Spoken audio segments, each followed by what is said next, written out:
Hello বন্ধুরা, আমি রীতি বরিশাল থেকে বলছিলাম। এই মুহূর্তে যে যেখান থেকে আমাকে দেখছেন তাদেরকে জানাই অসংখ্য ধন্যবাদ। রীতিস লাইফ চ্যালেঞ্জ স্টাইলে আপনাদের আরও একবার স্বাগত জানাচ্ছি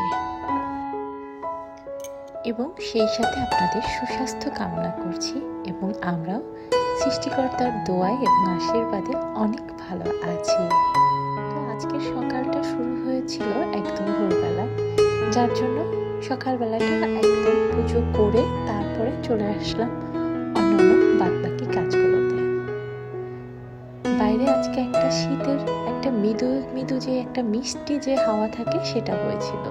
আকাশটা দেখতে আজকে অনেক সুন্দর ছিল। সকালে ওঠার কারণে যেহেতু সকালে আগেই নাস্তাটা হয়ে গেছে, শুধু বাচ্চাদের খাবারটা বাকি ছিল, তাই ওদের খাবারটা কমপ্লিট করছিলাম। তো আজকে বাবাইকে দিয়েছিলাম আপেল পিউরি।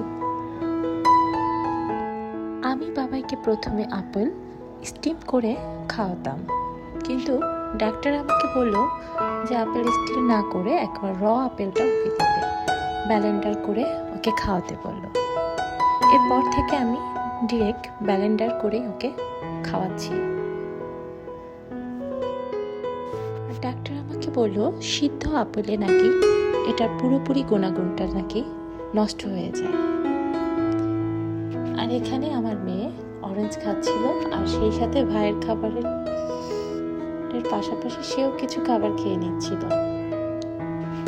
সকালে একবার তার নাস্তা হয়েছে, এই ফাঁকে একটু ভাই ফল খাচ্ছে, তাই ওকেও একটু কিছু ফল কেটে দিচ্ছিলাম।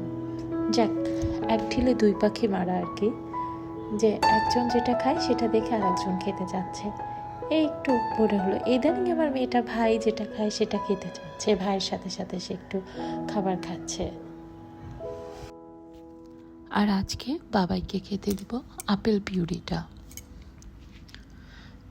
তো আপেলের সাথে আমি একটু সেরেল্যাক্স মিক্স করেছি, যেটা আমি নিজেই বাসায় তৈরি করি। আর এখানে দিয়ে দেব বায়োমিল 1-এর যে দুধটা আছে ওটা, একটু টেস্টি করার জন্য। আর এটাকে খুব বেশি ঘন বা পাতলা করব না। আর প্রতিবারই বাবার যে কোনো খাবারই আমি আগে টেস্ট করে দেখি কেমন হয়েছে স্বাদটা। তো এটা স্বাদটা আমার কাছে ভালো লেগেছিল।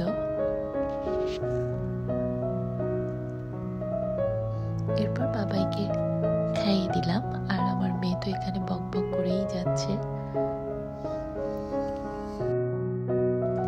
এরপর বাবাইকে খাইয়ে ডিরেক্ট চলে আসলাম নাস্তার পরের পর্বের যেই কাজটা আমাদের থাকে, রান্নাঘরের থালা বাসন পরিষ্কার করা এবং রান্নার প্রিপারেশনের জন্য আদারওয়াইজ সবজি সব কিছু করা, ঘর দোর গোছানো মোছা সব কিছুই। যেহেতু আজকে সকালবেলায় একদম ঘর মোছা হয়ে গেছে, গোছান গাছানটা হয়ে গেছে। জাস্ট বাবুকে রেখে তো এত কিছু একসাথে কমপ্লিট করা যায় না, তাই ওকে সামলিয়ে ফাঁকে যতটুকু সময় পাচ্ছি একটু কাজ করছি, ওকে রাখছি, একটু কাজ করছি, ওকে রাখছি। এই ওকে খাইয়ে একটু ওর সাথে খেলাধুলা করে তারপরে চলে যে রান্নার থালা বাসনগুলো গুছিয়ে নিলাম একদম সকালবেলার যেগুলো হয়। তারপরে গ্যাস বার্নারটা মুছে নিয়েছিলাম।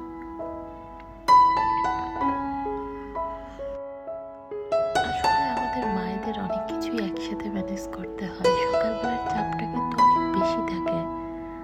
তো আর যাদের পাশে এরকম দুটো বাচ্চা আছে তাদের জন্য তো অনেক টাফ হয়ে যায়। আসলে জীবনে কঠিনতম বলতে কিছু নেই। একটা সময় মনে হতো অনেক কষ্ট হচ্ছে, কিভাবে ম্যানেজ করবো, কিন্তু আসলে জীবন যেখানে যেমন সেখানে তেমন ভাবেই মানিয়ে নিতে হয়, এটাই আসলে বাস্তবতা।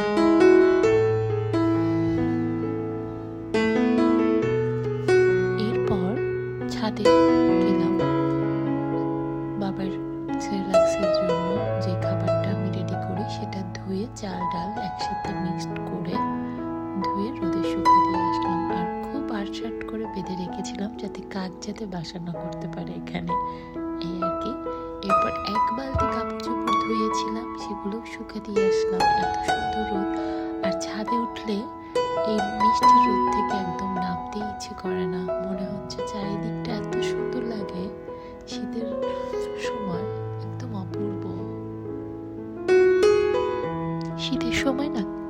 ছাদে উঠলে হঠাৎ করে আমার মনটা অনেক ভালো হয়ে যায়।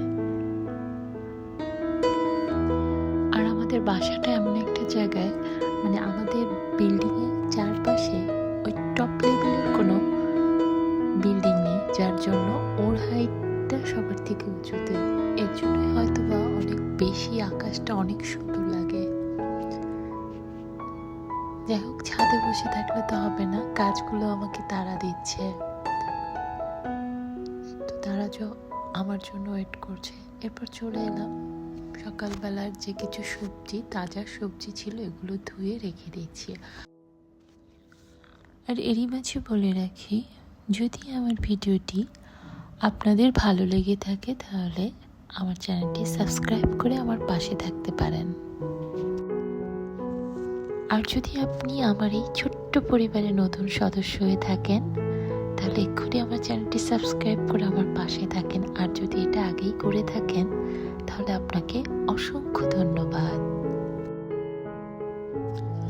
আর আমাদের এখানে এই যে দালানটাকে ভাঙছে, এটা অনেক পুরনো একটা বিল্ডিং ছিল, যেটা আমরা অনেক ছোটবেলায় দেখেছিলাম।